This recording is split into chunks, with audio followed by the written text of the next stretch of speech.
Welcome to my final presentation looking at labor law reform in Mexico due to the passage of two laws.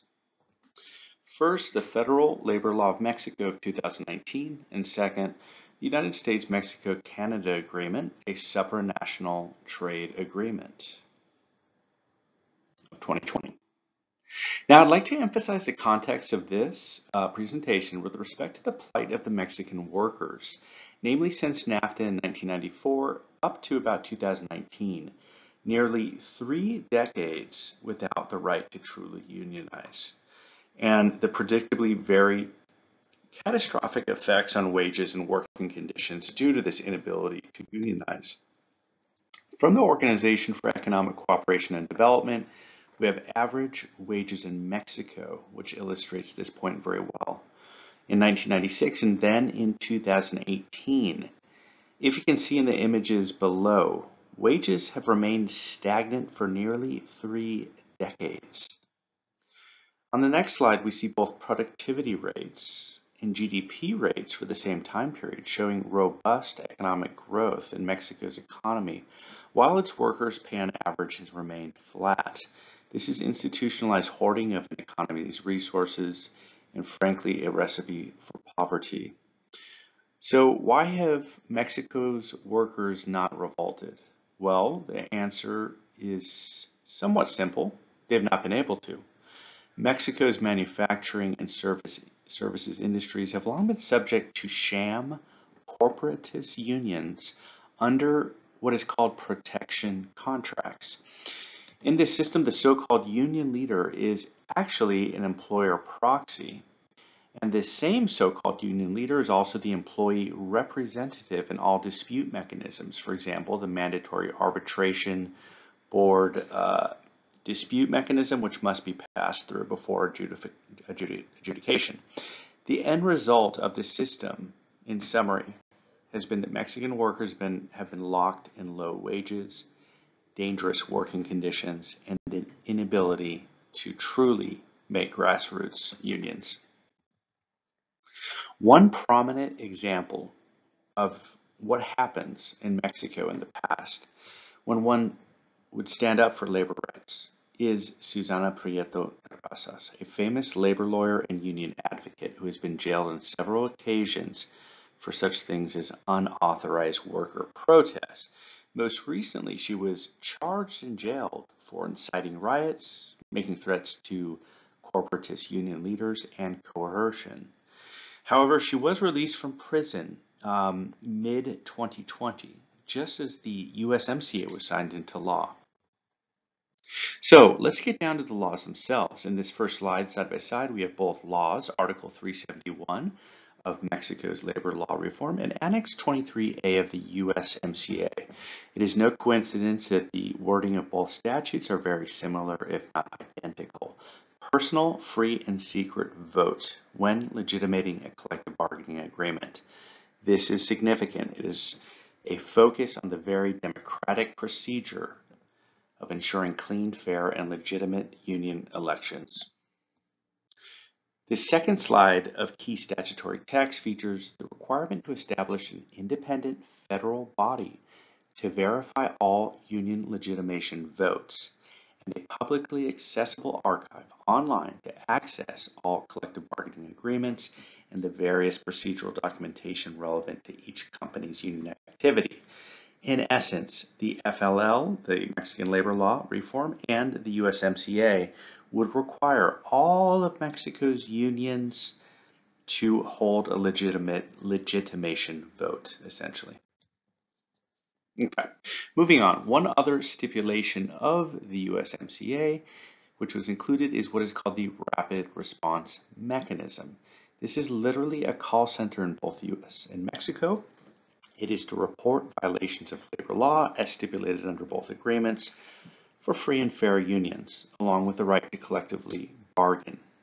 There are immediate effects when the rapid response mechanism is activated, including the temporary suspension of all preferential tariff treatment until resolution is reached. Okay, so we've just discussed the two laws, okay, the federal labor law reform in Mexico of 2019 and the USMCA. We've seen a little bit of statutory text. So getting to my research question that I wanted to focus on and investigate, have these laws been effective in Mexico? Let's quickly look at this through two lenses. First, did the federal center succeed? Were all union agreements voted on by the May 2023 deadline? Were all the agreements and legitimation votes successfully carried out, and were there documentation for both uploaded to a public online website? Finally, was the rapid response mechanism used in year one? So, in terms of results, it is reported by the Federal Center that there were nearly 557,000 legitimation votes held. However, big asterisk here, the legitimation votes were held and facilitated by the incumbent corporatist unions themselves. Supposedly, if these unions made revisions to their collective bargaining agreements to be compliant with the labor law reform, as well as the vote procedure being democratic, well, then the CBA would pass.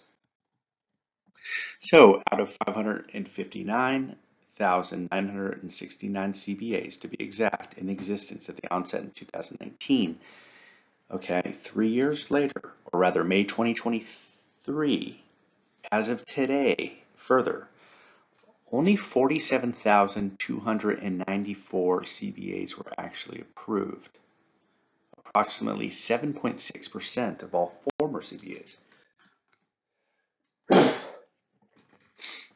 So getting to the website itself, here is the website link at the top where you can see, so there are a number of resources available here. Downloads are available of the Federal Labor Law Reform itself, along with several procedural guides, definitions of non-conformities in terms of collective bargaining agreements, and procedural requirements for votes as well. Here is a image of the CBA search engine inside the site featuring each agreement. If clicking on any one of the profiles for the company, you get to this screen. You can access the collective bargaining agreement, the legitimation results report, which is to say the vote itself, and then the seal of approval of the federal government. Here's an example of one of the legitimation votes. There's a QR code at the bottom.